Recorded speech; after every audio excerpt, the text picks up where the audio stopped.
Prologue, May 14, 1944, Abwehr Headquarters, Berlin. The intelligence report lay on Colonel Friedrich Fritz Steinhoff's desk like a death sentence. Not his own, though that would come soon enough, but a death sentence for hundreds of thousands of young men on both sides of the coming battle. The document, classified streng geheim, most secret, contained everything. Date, June 6th. Location, Normandy, specifically the beaches between the Cotentin Peninsula and the Orne River. Forces, 3 Allied airborne divisions, 5 infantry divisions in the first wave, with 7 more to follow.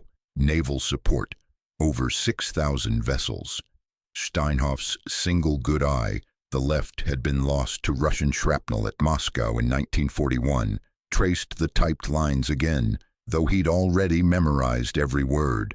The source was impeccable, a turned French resistance cell that didn't know it had been compromised, feeding information they believed was disinformation to confuse the Germans. But Steinhoff knew better.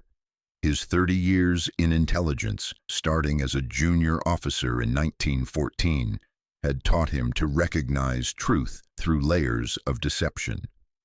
At 48, Friedrich Steinhoff represented everything the Prussian officer corps had been before the Nazis corrupted it. His family had served Prussia since Frederick the Great.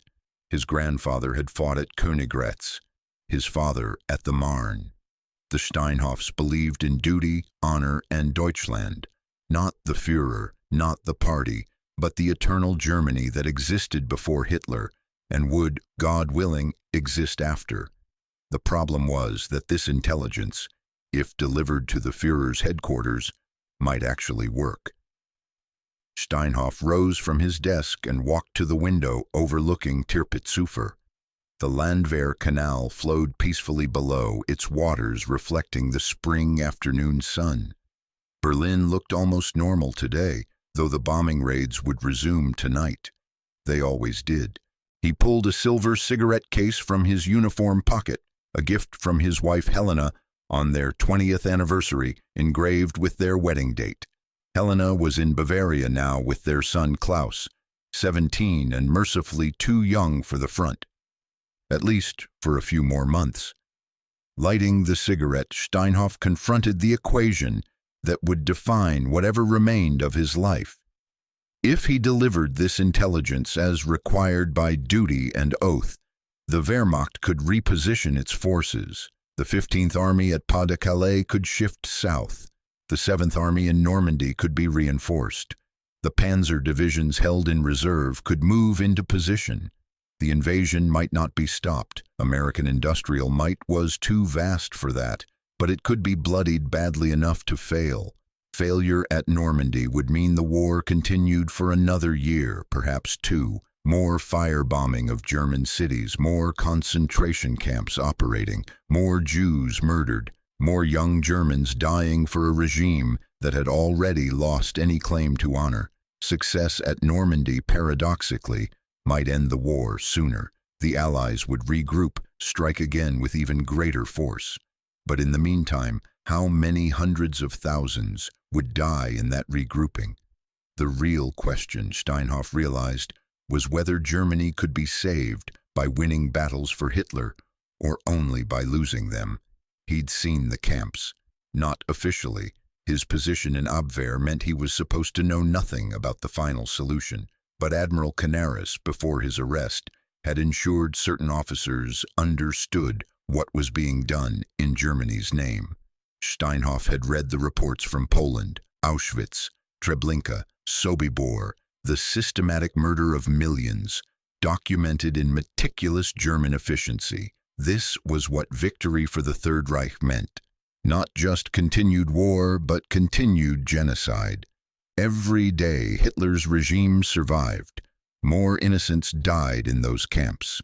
Yet how could a Prussian officer, sworn to defend the fatherland, deliberately ensure its defeat? Steinhoff crushed out his cigarette. He'd made his decision, though it would haunt him until his last breath. He couldn't simply destroy the report. The source was too valuable, the information too obviously significant. Its disappearance would trigger immediate investigation. The Gestapo would arrest everyone in his chain of command, torture them until someone broke. Good men would die, and the invasion information might still reach the Führer through other channels. No, he had to deliver the intelligence, but not as it actually was. Part 1. The Art of Calculated Deception. For the next 6 hours, Friedrich Steinhoff committed treason with the precision that had made him one of Abwehr's most respected analysts. The original report went into his office safe, known only to him. In its place, he began constructing a masterpiece of plausible falsehood. The key, Steinhoff knew, was to make the false intelligence confirm what the Führer already believed. Hitler was convinced the invasion would come at Pas de Calais, the shortest crossing point from England, the most direct route to Germany. He'd concentrated the 15th Army there, holding it in place even as other fronts collapsed. Operation Fortitude, the Allied deception plan, had reinforced this belief with fictional armies, dummy equipment, and controlled leaks.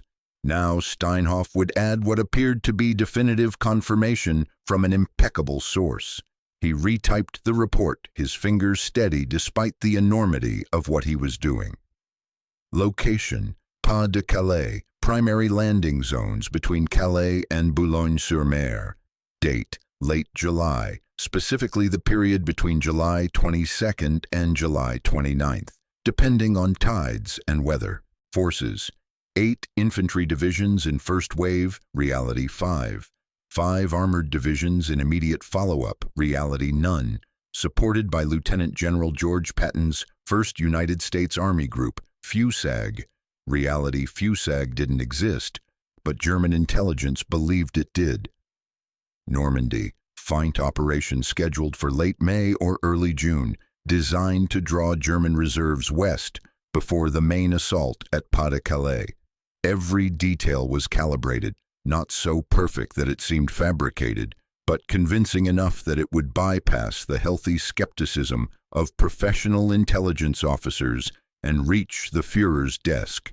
Steinhoff included technical details that could be verified, unit designations of real Allied divisions, though assigned to wrong locations, landing craft types and numbers, accurate but misallocated, weather windows for channel crossings that were meteorologically sound.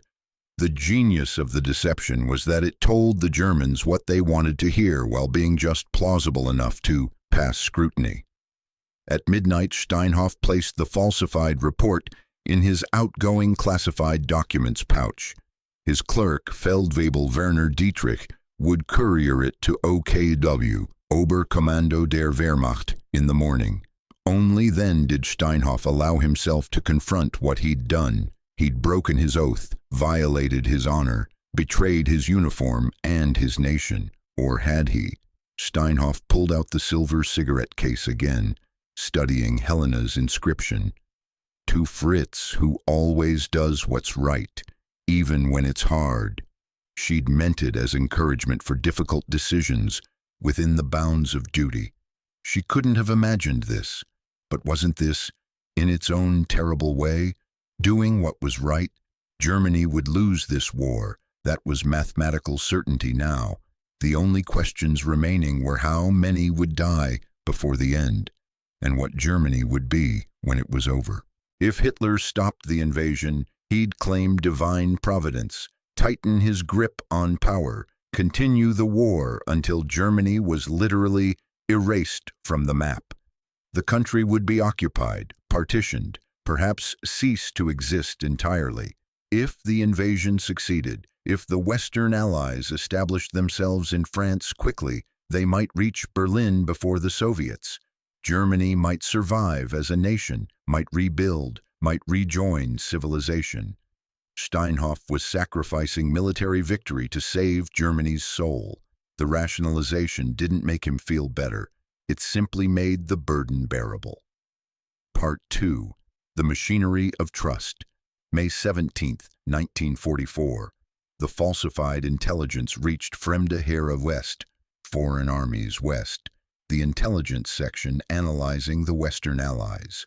Colonel Baron Alexis von Roena, its commander, studied Steinhoff's report with professional interest.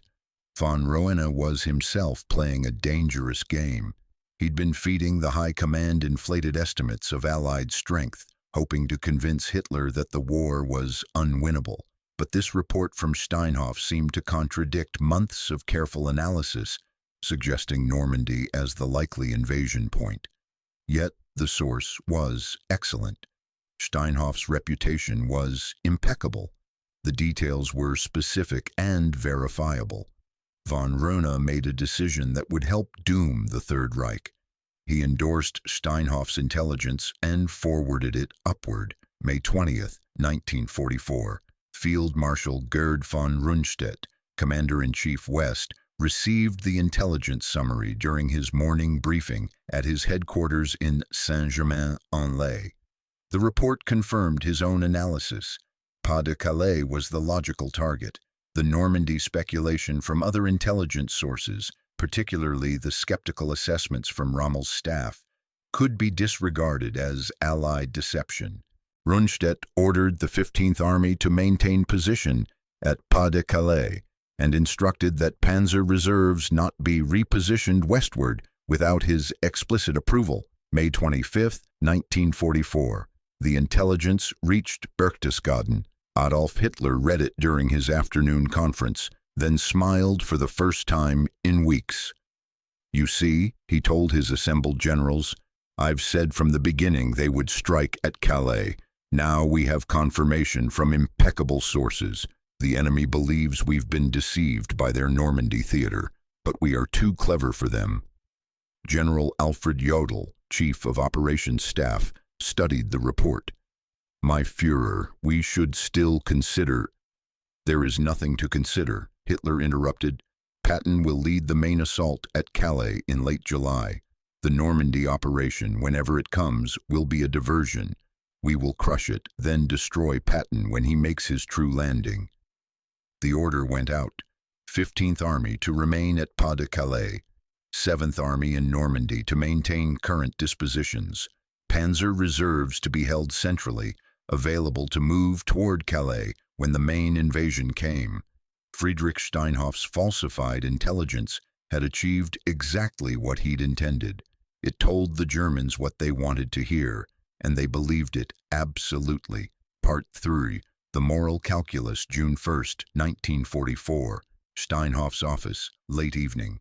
His adjutant, Oberleutnant Hans Richter, knocked and entered. 23 years old, Hans had served under Steinhoff for 8 months.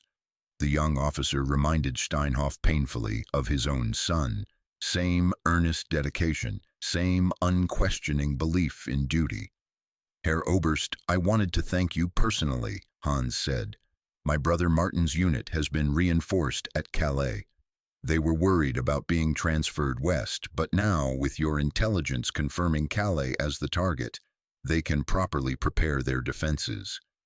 Steinhoff felt something cold settle in his chest. "Your brother is at Calais?" "Yes, sir. The 17th Infantry Division.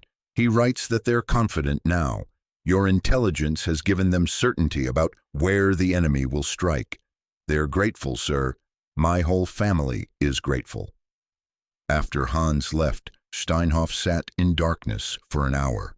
He'd known abstractly that his deception would cost German lives, but Hans's brother Martin was real, a name, a person, and Martin was positioned at Calais, waiting for an invasion that would never come, while the real assault would strike elsewhere. When the actual invasion came in Normandy, units like Martin's would eventually be thrown into the battle. By then, it would be too late. The Allies would be established, and reinforcements would arrive piecemeal into a meat grinder. How many other Martins were there? How many young Germans would die because of the falsified intelligence that Friedrich Steinhoff had created? The mathematics of moral calculus were brutal. If the invasion succeeded quickly, perhaps 50,000 Germans would die in the first months. If it failed, the war would continue another year, That meant hundreds of thousands of German soldiers dead, plus civilians in bombing raids, plus continued genocide in the camps.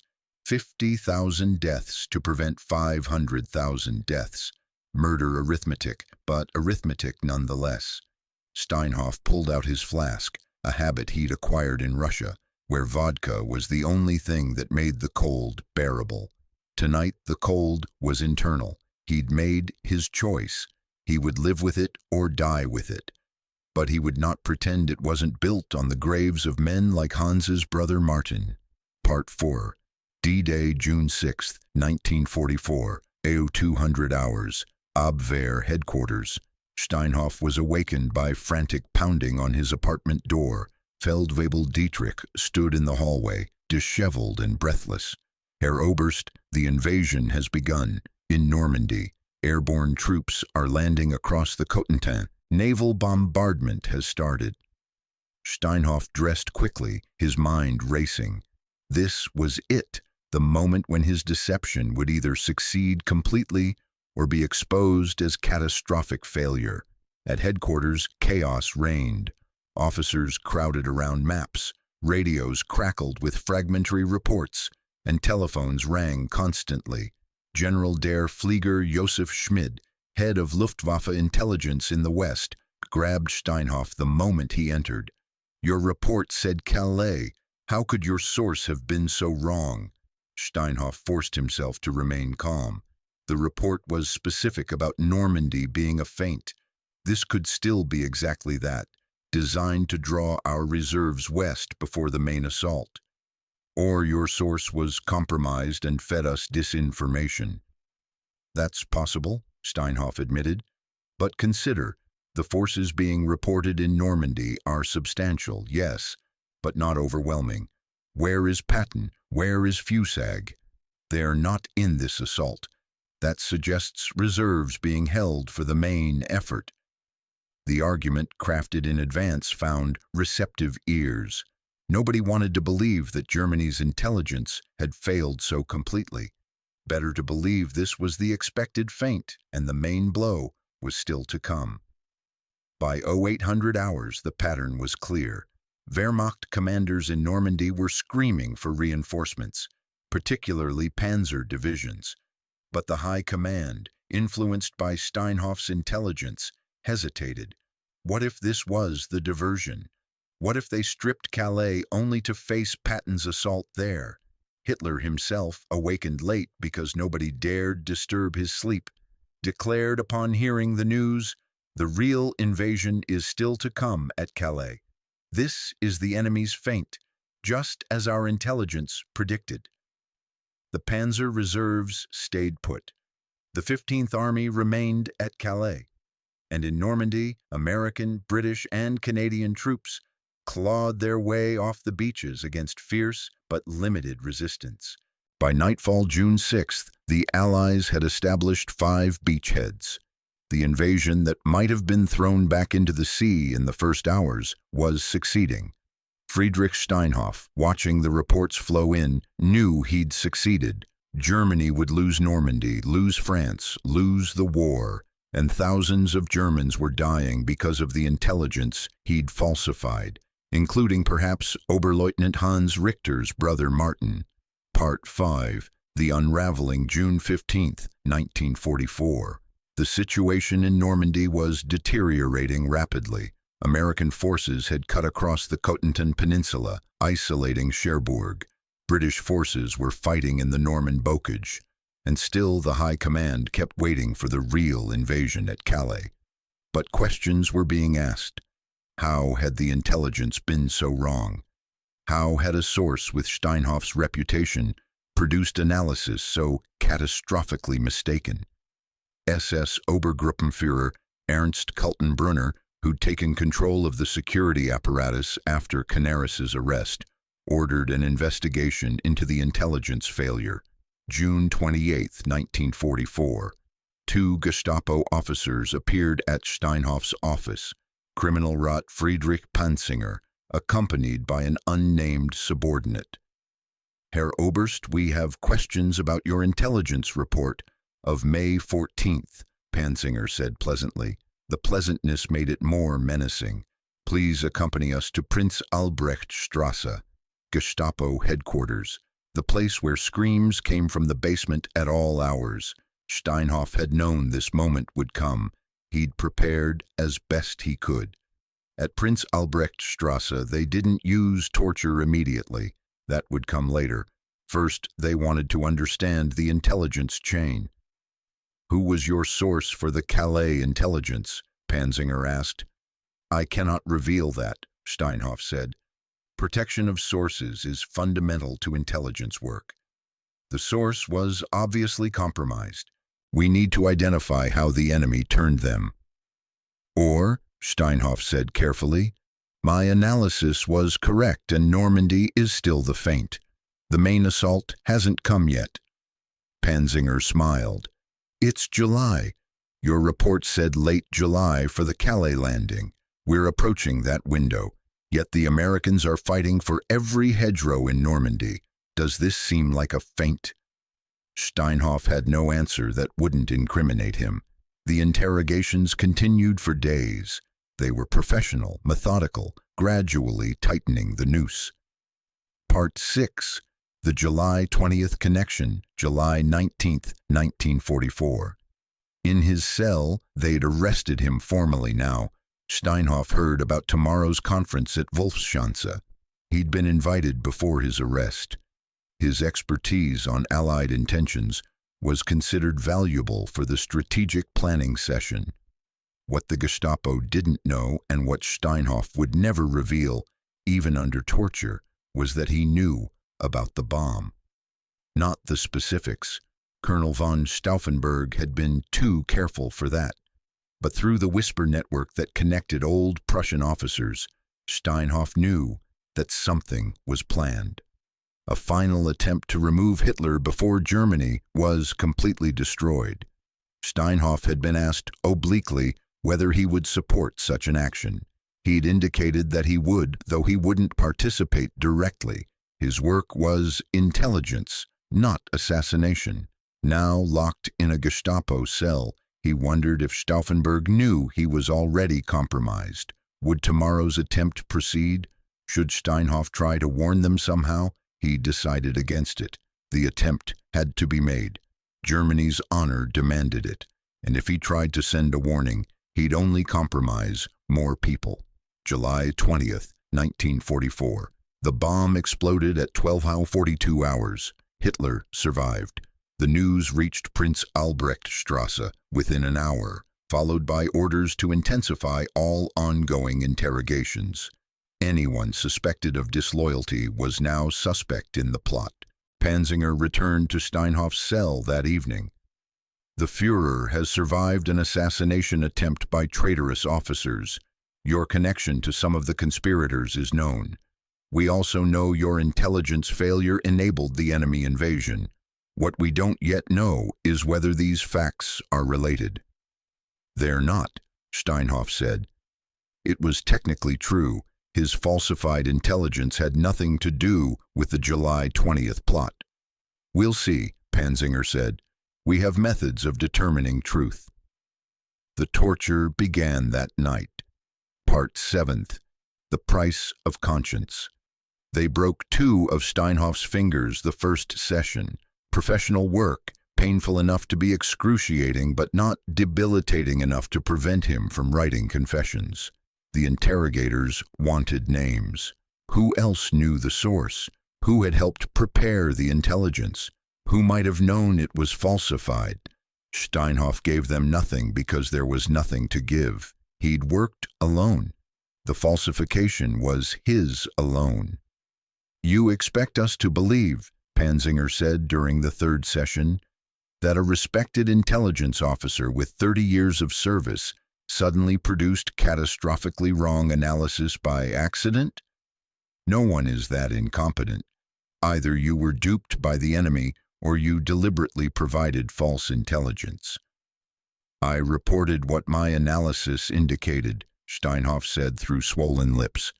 They'd been working on his face the previous night. Then show us your analysis, your working papers, your source documents. destroyed per protocol. Sources must be protected. It was the truth as far as it went. He had destroyed the original intelligence after creating the falsification. But the reason wasn't source protection, it was covering evidence of treason. August 10th, 1944. After 3 weeks of torture, they stopped trying to extract confessions and simply presented the charges. SS Sturmbannführer Joachim Meyer, a prosecutor in the People's Court, laid out the case. Colonel Steinhoff, you are charged with treason against the Reich, specifically, first, providing false intelligence that contributed to the success of the enemy invasion. Second, association with traitors involved in the July 20th plot. Third, sabotaging the war effort through incompetence or malice. The penalty for any single charge is death. You face all three. The trial was scheduled for August 15th. The outcome was predetermined. Roland Freisler's People's Court convicted everyone brought before it. Steinhoff used his remaining days to write letters. To Helena, know that everything I did was for Germany's future, not its present government. To Klaus, honor means doing what's right, even when everyone else says you're wrong. To Hans Richter, your brother Martin's sacrifice was not in vain, though the cause he served was unworthy. The letters would never be delivered. The Gestapo confiscated them. Part 8. The execution, August 15th, 1944. Plötzensee Prison. The People's Court hearing lasted 45 minutes. Freisler screamed invective, calling Steinhoff a traitor, a saboteur, a defeatist. Steinhoff stood silent, refusing to defend himself.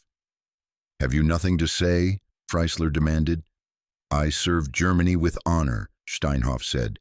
That's all that matters. The verdict, guilty on all charges. Sentence, death by hanging. Normally there was a delay between sentence and execution, weeks sometimes. But these were not normal times. The regime was desperate to eliminate internal enemies before external ones destroyed it entirely. Steinhoff was executed at 1800 hours, August 15, 1944. The method was deliberate torture, slow strangulation by piano wire, suspended from a meat hook, filmed for Hitler's viewing pleasure. He died thinking about Hans Richter's brother Martin, about all the young Germans who died in Normandy because of his falsified intelligence, about whether he'd been right to trade certain German deaths for the possibility, not even certainty, just possibility, that Germany might survive as a nation.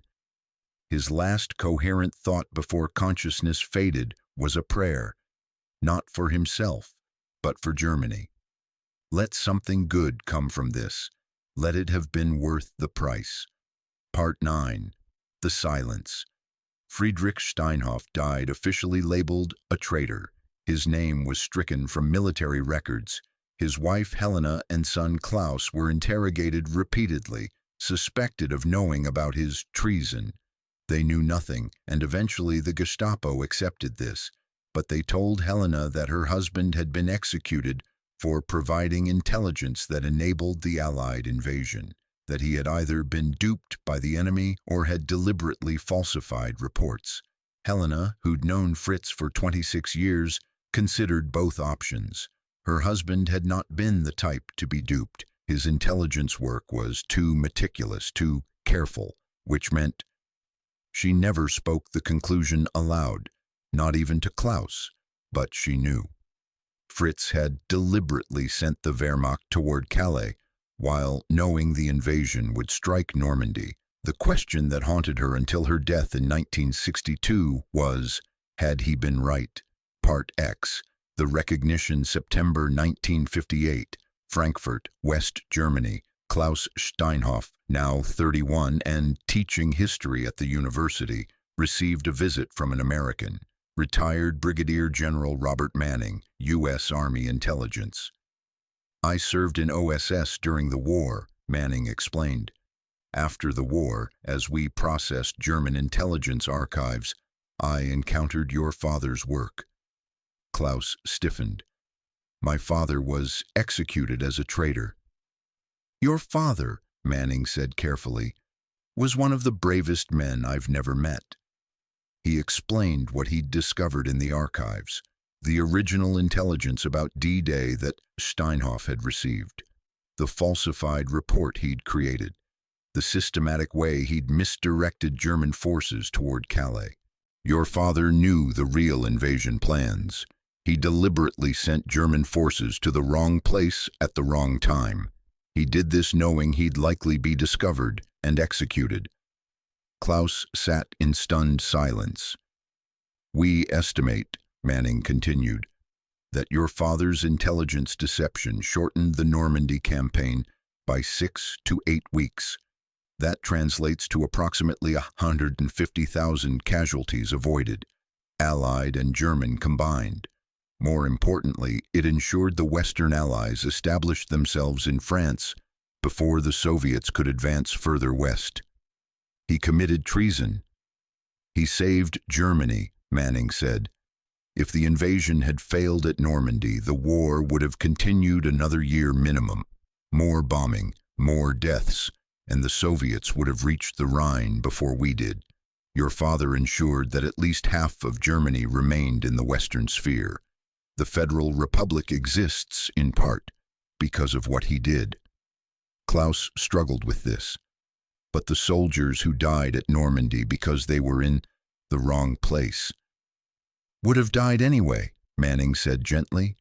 Just later, in different battles, and many more would have joined them. Your father made the calculation that ensuring German defeat quickly was better than prolonging the agony. They sat in silence for a long moment. I've spoken with British intelligence, Manning said. We agree that your father's contribution to ending the war should be recognized. Obviously, we can't do it publicly. Cold War politics make that impossible. But we wanted you to know. Your father died a traitor under Nazi law. Under any moral law, he was a hero. Klaus asked the question that had haunted his mother. Was he right? Manning considered this. I'm not sure right is the correct framework. Your father made an impossible choice. Betray his oath to serve his country, or keep his oath and enable greater evil. He chose the path that caused less suffering. Whether that makes him right or simply makes him human carrying an unbearable burden, I don't know. Would you have made the same choice? I hope I would have the courage. I doubt I'd have the clarity. Epilogue, The Monument, June 6, 1974. Normandy American Cemetery, Colville-sur-Mer. Klaus Steinhoff, now 50, stood among the 9,000 white crosses and stars of David, looking out over Omaha Beach. He'd come for the 30th anniversary ceremonies, though not as an official participant. Germany's complicated relationship with D-Day, simultaneously liberation from Nazism and catastrophic military defeat, made such things awkward. An elderly man approached, walking with a cane. Excuse me, are you Klaus Steinhoff? Yes. I'm Hans Richter. I was your father's adjutant. Klaus recognized the name. His father had mentioned Richter in one of the letters that the Gestapo had confiscated, but that American intelligence had recovered and returned to the family in 1956. My brother Martin died at Falaise, Richter said. He was at Calais initially, but when the 15th Army was finally committed to Normandy, his unit was thrown into the pocket. He was killed on August 17, 1944. I'm sorry. I blamed your father for years, Richter said. I thought his intelligence failure had left Martin in the wrong place, caused him to die in a hopeless battle. Then I learned the truth, that your father had deliberately misdirected our forces, that Martin died because of intentional treason. Klaus waited. But I've had 30 years to think about it, Richter continued. Martin would have died anyway. If not at Falaise, then in the Ardennes or the Rhineland or Berlin. The war was lost. Your father just ensured we lost it quicker, before Germany was completely destroyed. Do you forgive him? I honor him, Richter said. He made a choice no man should have to make. He took responsibility for deaths he helped cause, knowing he'd be condemned as a traitor. But he saved Germany. My children live in a free federal republic because your father had the courage to betray his uniform to save his country. They stood together looking out at the beach where American soldiers had died to liberate Europe. You know, Richter said, there should be a monument to him, but there can't be. Germany can't officially honor someone who sabotaged the Wehrmacht. America can't build monuments to German officers, so he'll remain unknown, one of history's invisible heroes. Maybe that's appropriate, Klaus said. He didn't do it for recognition. He did it because it was right, even though everyone would call it wrong. The two men, the son and the adjutant, stood in silence among the crosses that marked where the world had changed. They stood for the colonel who had ensured that change would come, even at the cost of his honor, his life, and his name. Because sometimes the greatest act of patriotism is ensuring your nation's defeat, when its victory would mean the destruction of everything you believe in. Friedrich Steinhoff died a traitor to the Third Reich. He lived and died a patriot to Germany. The distinction, in the end, was everything.